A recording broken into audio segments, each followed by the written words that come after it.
Assalamualaikum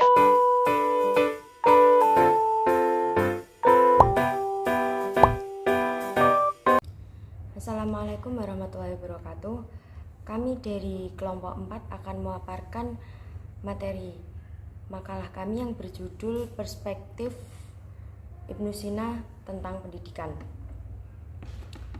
Saya Saila Felina Zahra akan memaparkan biografi singkat Ibnu Sina. Ibnu Sina merupakan seorang ilmuwan dan filsuf muslim yang menerapkan logika filsafat ke dalam teologi filsafat. Sejarah mencatat, Ibnu Sina juga telah menghasilkan ratusan karya tulis di berbagai ilmu pengetahuan. Antaranya seperti matematika, geometri, kimia, fisika, dan lain-lain. Ibnu Sina memiliki nama lengkap Abu Ali Al-Husain bin Abdullah bin Sina, sedangkan orang Barat sering memanggilnya dengan sebutan Avicenna. Nama ayah Ibnu Sina ialah Abdullah. Beliau seorang sarjana yang terhormat, sedangkan ibunya bernama Sitaroh.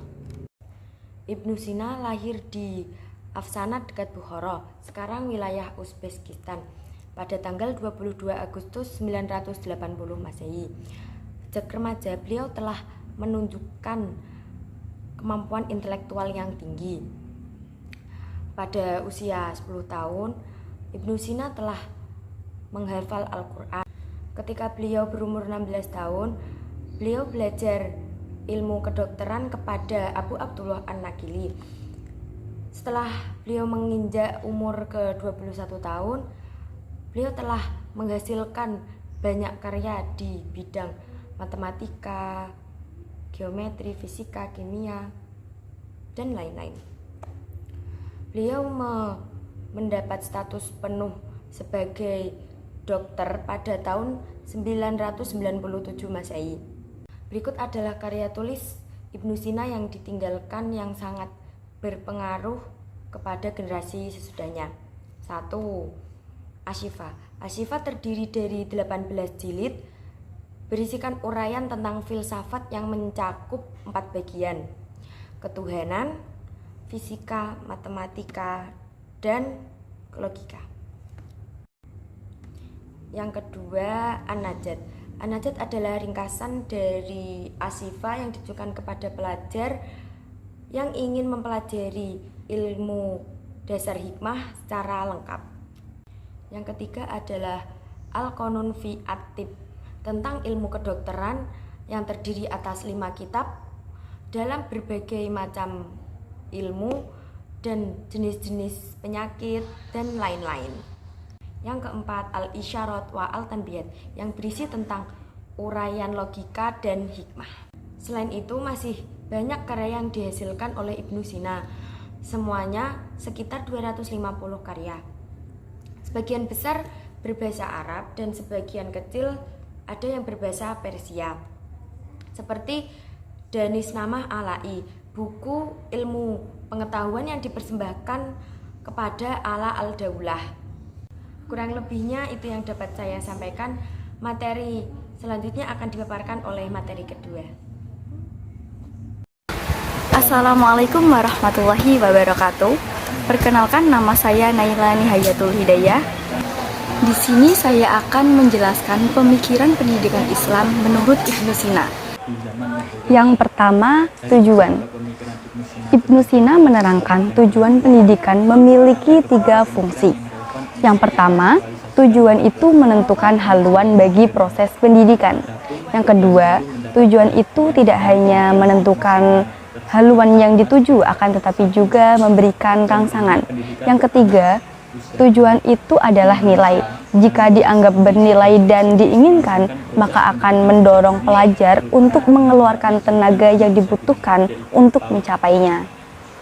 Dari pandangan tersebut, Ibnu Sina mengungkapkan tujuan pendidikan harus diarahkan pada pengembangan seluruh potensi yang dimiliki seorang ke arah yang sempurna, yaitu pengembangan fisik, intelektual, dan budi pekerti. Perkembangan anak pada Yang kedua yaitu kurikulum. Secara bahasa, istilah kurikulum digunakan untuk menunjukkan sejumlah mata pelajaran yang harus ditempuh. Kurikulum dalam proses pembelajaran mempunyai fungsi yang sangat strategis dalam mencapai tujuan pendidikan. Karena tanpa adanya kurikulum, sangat mustahil tujuan pendidikan yang telah dirancang dapat tercapai dengan sempurna. Meskipun Ibnu Sina tidak secara langsung mengatakan bahwa dalam proses pembelajaran harus ada semacam kurikulum, namun bila dilihat dari filosofis pemikirannya, beliau tidak terlepas melihat manusia itu dari tinjauan psikologis. Apabila ditelaah lebih lanjut, akan menemukan beberapa hal yang perlu diperhatikan dalam memberikan materi kepada subjek pendidik.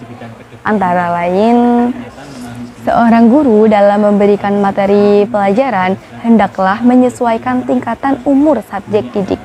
Yang kedua, seorang guru dalam memberikan materi pelajaran hendaklah menyesuaikan bakat dan minat subjek didik. Yang ketiga, seorang guru dalam memberikan materi pelajaran hendaklah menyesuaikan dengan kebutuhan subjek didik. Yang ketiga, metode pendidikan. Adapun metode yang ditawarkan oleh Ibnu Sina. Yang pertama, metode talqin, digunakan untuk mengajar membaca Al-Quran. Yang kedua, metode demonstrasi, untuk mengajar menulis. Yang ketiga, metode pembiasaan, untuk mengajarkan akhlak. Yang keempat, metode diskusi, untuk penyajian pelajaran kepada subjek didik. Yang kelima, metode magang. Ini digunakan dalam kegiatan penyajian yang dilakukan. Yang keempat, pendidik. Dalam proses pembelajaran, pendidik atau guru mempunyai peran yang cukup penting dalam rangka memobilisasi semua kegiatan yang ada dalam proses pembelajaran, baik berupa tujuan, materi, metode, dan sebagainya. Ibnu Sina menekankan guru yang cakap dalam mengajar dan mempunyai kepribadian yang baik. Seorang guru akan dapat mencerdaskan subjek didiknya dengan berbagai pengetahuan dan akhlak yang baik.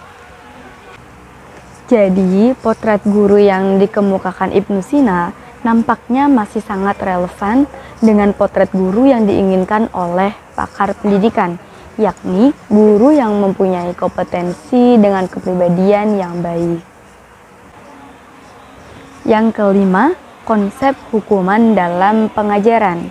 Ibnu Sina pada dasarnya tidak berkenan menggunakan hukuman dalam kegiatan pengajaran. Namun, dalam keadaan terpaksa, hukuman dapat dilaksanakan dengan cara yang sangat-sangat hati-hati. Assalamualaikum warahmatullahi wabarakatuh. Perkenalkan, nama saya Muhammad Ridho. Saya akan melanjutkan pembahasan materi yang telah disampaikan tadi, yaitu tentang relevansi pemikiran pendidikan Ibnu Sina di zaman modern ini. Dari beberapa pemikiran Ibnu Sina tentang pendidikan Islam yang telah diuraikan tadi, ada beberapa pemikiran yang relevan untuk diaktualisasikan dalam pelaksanaan pendidikan di zaman modern ini.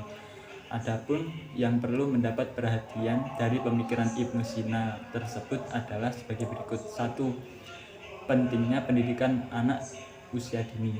Di Indonesia, dalam konteks ini sudah cukup serius melangsungkan proses pendidikan sejak dini, terutama dengan maraknya pendidikan anak usia dini, yaitu PAUD. Anak usia dini menurut Ibnu Sina perlu diperhatikan secara serius dan harus mendapatkan pendidikan yang maksimal, terutama dalam hal pembiasaan anak melakukan perbuatan-perbuatan baik. Karena masa ini akan menentukan karakter dan tingkat perkembangan anak pada masa yang akan datang. Yang kedua, pentingnya pendidikan akhlak. Pendidikan akhlak menjadi salah satu tujuan dalam pemikiran Ibnu Sina. Pentingnya pendidikan akhlak ini juga terdapat dalam kurikulum yang ia tawarkan, serta metode dan sikap guru yang mengutamakan keteladanan di samping kompetensi keilmuan. Di Indonesia, pendidikan akhlak memang menjadi prioritas penting. Namun, dalam pelaksanaan pendidikan akhlak belum ditentukan formulasi yang tepat dan jelas. Padahal persoalan ini menjadi problem utama yang terjadi di negeri ini. Oleh karena itu, perhatian tokoh dan praktisi pendidikan sangat dibutuhkan untuk membangun karakter bangsa ini ke arah yang lebih baik. Yang ketiga, pendidikan Al-Quran sebagai model. Ibnu Sina yang sering kita kenal sebagai ahli di bidang kedokteran dan filosof ternyata memahami benar tentang Al-Quran. Al-Quran sangat menentukan keberhasilan Ibnu Sina menjadi ilmuwan yang dikenal dunia internasional. Tampaknya ia juga menyadari pengaruh Al-Quran tersebut sehingga ia menawarkan pentingnya mempelajari Al-Quran yang dimulai sejak dini. Bahkan perlu mengajarkan untuk menghafalnya pada usia 6-14 tahun. Orang tua harus mengajarkan Al-Quran sejak dini pada anaknya, sementara pihak sekolah seharusnya mengintegrasikan ayat-ayat Al-Quran ke seluruh mata pelajaran, khususnya di tingkat pendidikan SMP atau MTS dan MA atau SMA. Dengan upaya ini diharapkan anak didik akan merasa semakin dekat dengan Al-Quran serta akan lahir generasi penerus Ibnu Sina. Yang keempat, pendidikan yang berorientasi kepada jiwa. Salah satu pemikiran penting Ibnu Sina dalam filsafat adalah jiwa. Jika ditelusuri pemikiran pendidikan Islam Ibnu Sina, tampaknya akan diarahkan pada perkembangan potensi anak didik agar memiliki tingkat jiwa yang tinggi. Kita memahami bahwa konsep jiwa yang ditawarkannya telah mencangkup kecerdasan intelektual, emosional, dan spiritual sebagaimana yang dikenal dewasa ini. Bahkan melebihi konsep ini. Sekian dari saya. Terima kasih. Wassalamualaikum warahmatullahi wabarakatuh. Sekian presentasi dari kami. Kurang lebihnya mohon maaf. Wassalamualaikum warahmatullahi wabarakatuh.